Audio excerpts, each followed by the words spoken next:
In this video, we're going to talk about the intersection of marketing and rhetoric. In the first part of the video, I'm going to go through the Fire Festival, which is one of the greatest scams of all time. And the second part of the video, we're going to look at the marketing the Fire Festival used to talk about two important concepts. The first concept is going to be market segmentation, which is how to break your audience down to smaller chunks, right? And the second part is we're going to talk about Jonah Berger's steps, right? Which is basically how to tailor a message towards your specific target market, right? So let's go ahead and get started.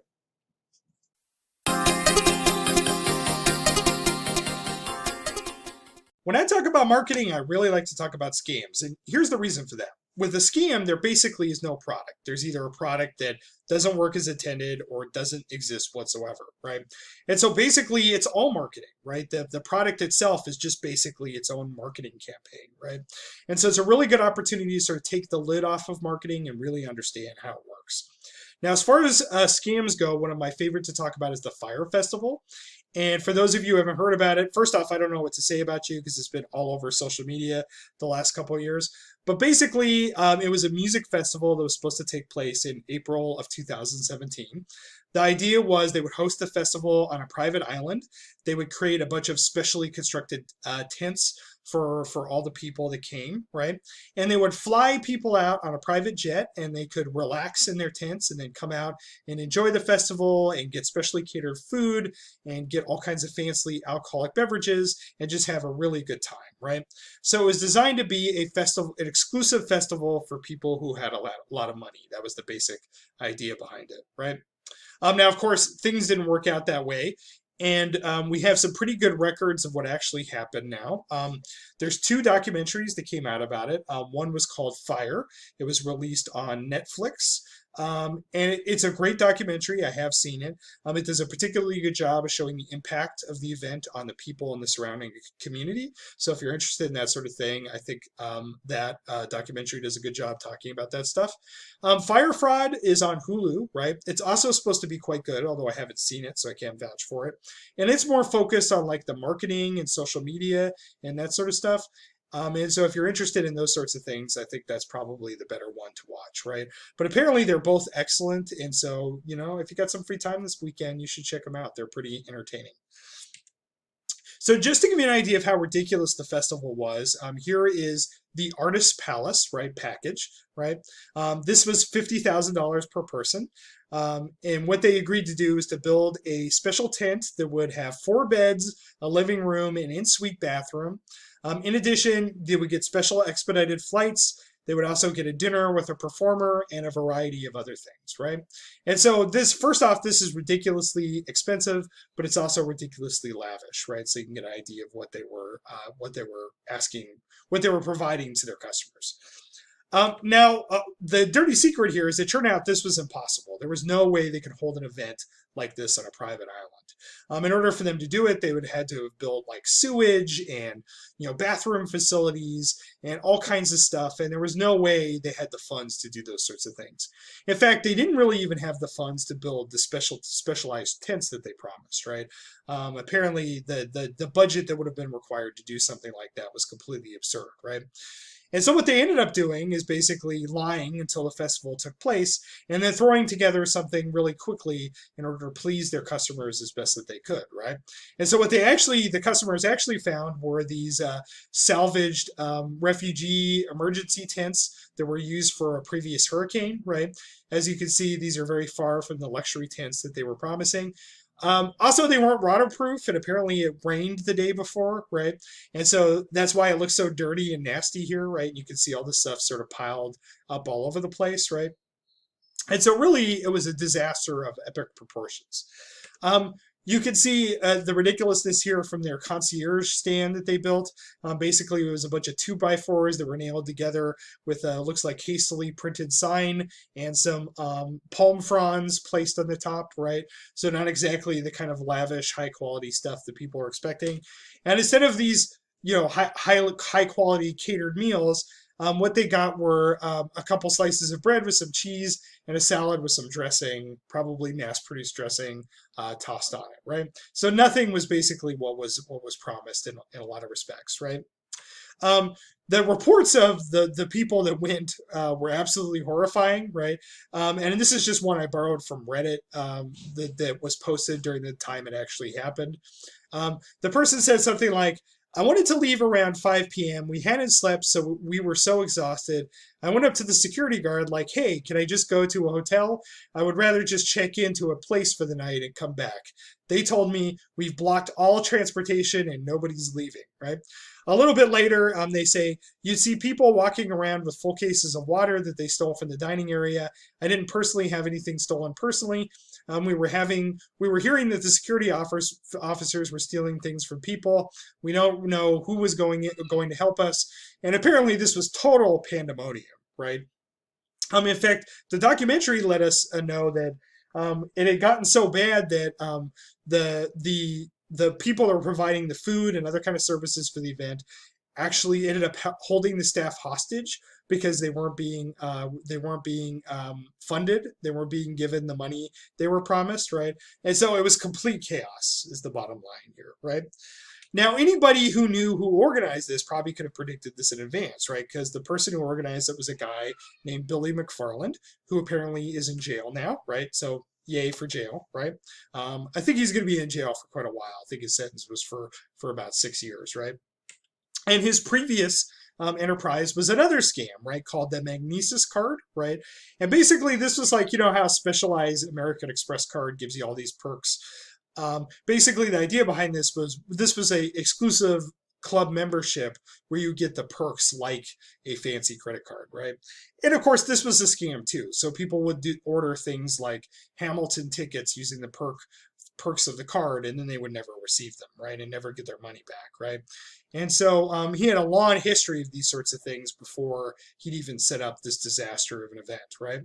And so the question is, like, how do you get people to do this, right? I mean, the headliner for this concert was Blink 182, which, as far as I know, hasn't been relevant for almost 20 years now, right? Sorry for all you Blink 182 fans, right? So the big question is, how do you manage to get a bunch of people to spend $50,000 to see Blink 182, an event run by someone who obviously was a huckster, if you even did like 10 seconds worth of internet research, right?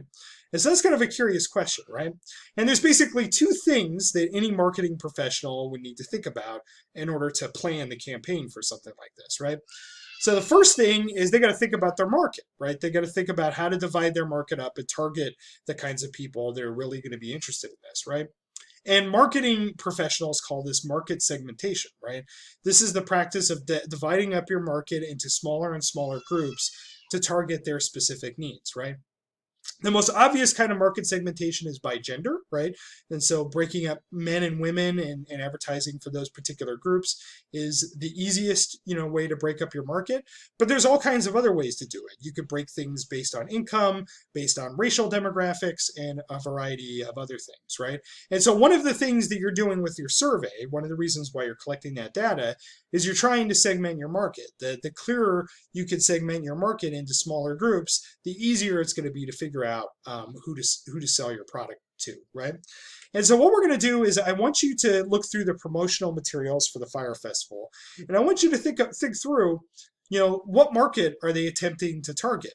How did they break it down as far as gender, age, income? How are they thinking about that kind of stuff? Why would the festival be attractive to a particular group of people, right? And so I'm going to go ahead and show you a video, right, where they promote their product. And while you're watching the video, I want you to be thinking about this kind of stuff. And then when you're finished, we're going to come together and talk about it. The actual experience exceeds all expectations, and is something that's hard to put into words. All these things that may seem big and impossible are not. It gives people that type of energy, that type of power.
So we can figure out the target market for this product just by looking at the two main messages from the video, right?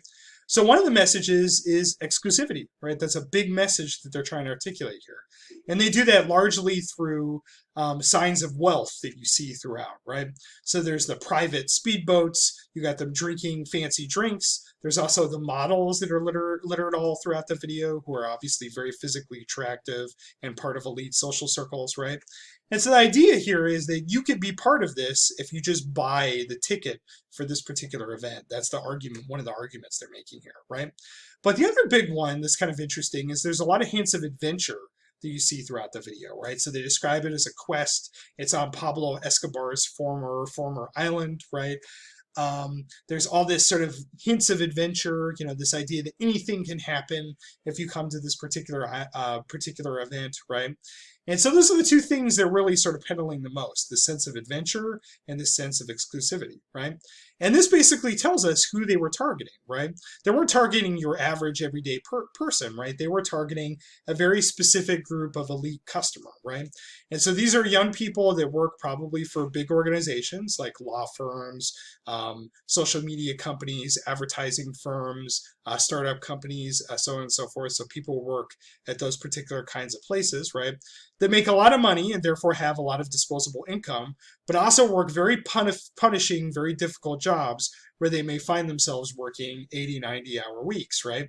And so for these people who work all the time, right, this kind of adventure probably would seem really appealing in a lot of respects, right? And so that's one of the things that's interesting about the Fire Festival is that we're looking at mostly like elite, well-educated, wealthy people that came to this particular event, right?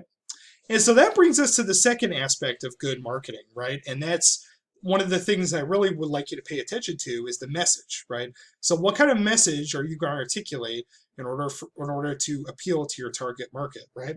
And that's where the ideas, I think, from Contagious really come in handy, right? And so one of the things that Berger articulates is this model of what he calls steps, right? And these are these different ways that you can make a message appeal to a particular audience, right? And the steps are, of course, social currency, triggers, emotion, public, practical value, and stories, right? And not all of these are going to be useful for all your products, right? But some of them may be useful for some of the things you're trying to sell, right? And so I want you to think through, how to use these ideas to help sell your product in your proposal, right? And so what I want you to do, what the next learning community activity is going to ask you to do is, Contagious also came with a workbook, and I think it's a really useful workbook that really helps you brainstorm about marketing tactics, right? So I want you to start by filling out the opening segment of the Contagious workbook, right? And then I want you to just pick a couple of the steps, right? Whichever one you think are most appealing for your product, and fill out that portion of the workbook as well, right? And you could do this in a Word document if you have a stylus, like if you have an iPad Pro or whatever, you're more than welcome to use that as well. But talk through it with your learning community members, talk through what answers you might provide to these questions, and try to use it to help you figure out a good marketing campaign.